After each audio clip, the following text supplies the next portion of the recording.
అయితే దానికి మంచి న్యూట్రల్ ఫ్లేవర్ అయిన ఆయిల్ మన ఫార్చ్యూన్ రిఫైన్డ్ సన్ఫ్లవర్ ఆయిల్. దీన్ని వేసుకుందాం. పెనం చక్కగా హైలో పెట్టి, ఎందుకంటే అందులో ముందుగానే కొంచెం నూనె వేసాం, అందుకని మరి కొంచెం ఇందులో వేసి ఇప్పుడు దీన్ని మంచి ఫ్రై ఎలా చేయాలో చూద్దాం. ఉల్లిపాయలు, కరివేపాకు, పచ్చిమిరపకాయలు అన్నీ రెడీగా ఉన్నాయి. వీటిని కూడా రెడీ చేసుకొని ఈ నూనెలో వేసి టాస్ చేసుకుందాం.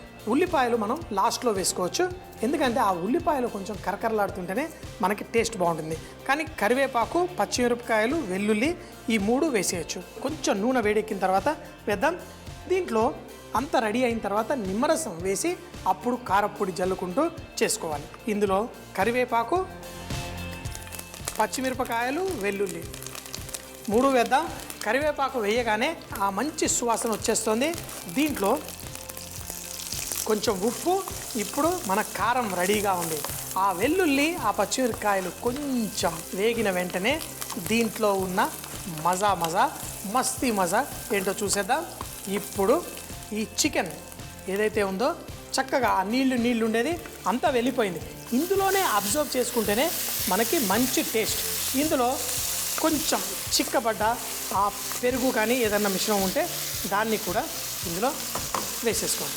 వేసుకొని దీన్ని కలుపుకొని ఇందాక నుంచి ఎదురు చూస్తున్నాం కదా వంటలో రాని కరాని కారాన్ని మనం జల్లేసుకుందాం. చూడండి, ఏం పర్లేదు, ఎంత ఎర్రగా అయితే ఈ చికెన్ రుచి అంత గొప్పగా ఉంటుంది.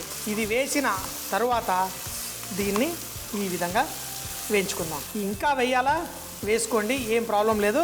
మంచి రుచిగా ఇలా లైట్గా వేగుతూ ఇందులో ఈ ఉల్లిపాయలు, ఈ పెద్దగా ఉన్న ఉల్లిపాయ ముక్కల్ని కూడా ఇందులో వేసేసుకుందాం.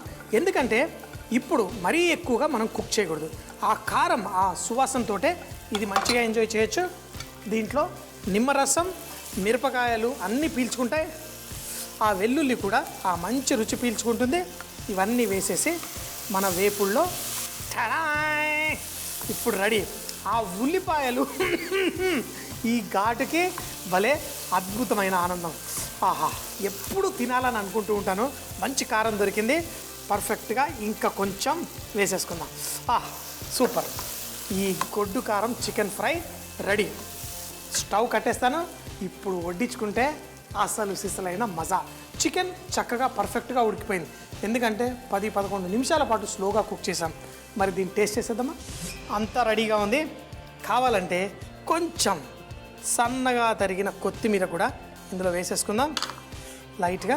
మరి ప్రతి ముక్క ఆ అద్భుతమైన రుచి. బాగా ఘాటుగా ఉంటుందని ఏం కంగారు పడక్కర్లేదు. ఈ విధంగా చేసుకున్న చికెన్లో వచ్చే రుచి మరి వేరే చికెన్లో రాదు. చికెన్ ముక్కలు, మన వెల్లుల్లి, పచ్చిమిరపకాయలు, కరివేపాకు అన్నీ వచ్చే విధంగా ప్రతిరోజు వండుకుంటున్నాం, తింటున్నాం, బతుకుతున్నాం అన్నట్టు కాదు. తినే ప్రతిరోజు వారేవా అనే విధంగా ఉండాలి. మరి ఈ పచ్చిమిరపకాయలు, ఈ వెల్లుల్లి, ఈ ఉల్లిపాయలు, ఈ కరివేపాకుతోటి దీనికి మరింత టేస్ట్ వచ్చేసింది. ఏంటి నువ్వు ఇంకేమన్నా చెప్పాలా? ఇంకేమన్నా అబద్ధం చెప్పాలనుకుంటే చెప్పేయి. నేను చూడాలనుకుంటున్నాను నన్ను మోసం చేయడానికి నువ్వు ఎంత నీచానికి దిగజారగలవు అని. ఎందుకు ఆలియా, ఎందుకు నువ్వు ఇలా చేసావు? నీకు తెలుసు కదా నానమ్మ తర్వాత నీ ఒక్కదానిని కదా నేను పూర్తిగా నమ్మేది. ఏమన్నావు నువ్వు?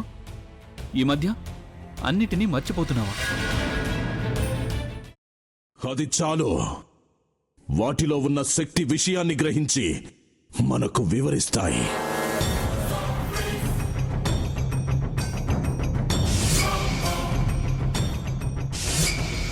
ఎవరు ఆ దండ విప్పొద్దు, గది తలుపులు తెరవద్దు.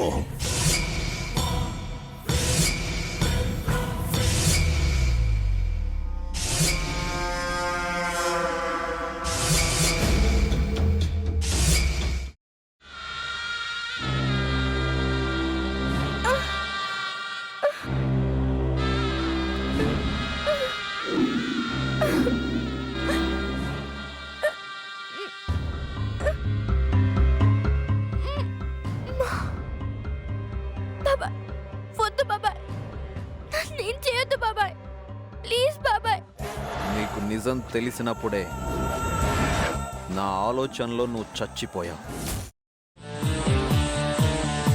అబ్బా ప్లీజ్ కొంచెం తినండి ప్లీజ్. భీమారావు గారు మీరా? ఇగో మీరా కాదు సక్కుబాయ్. అవును, మీ పనామే లేచిపోయిందని చెప్పి కంప్లైంట్ ఇచ్చినావు కదా. రేయ్, ఆయన కంప్లైంట్ ఇచ్చింది లేచిపోయిందని కాదు, కనిపించడం లేదు అని. అచ్చా, అట్లానా? సరే మేడం. ఇడియట్. ఆ వంట మనిషి పేరేంటన్నారు? రత్తాలు మేడం. ఏం పెద్ద మంచి, నీ వంట మంచిని కూడా మేడం అని పిలుస్తావా? రేయ్ హాఫ్ బ్రెయిన్,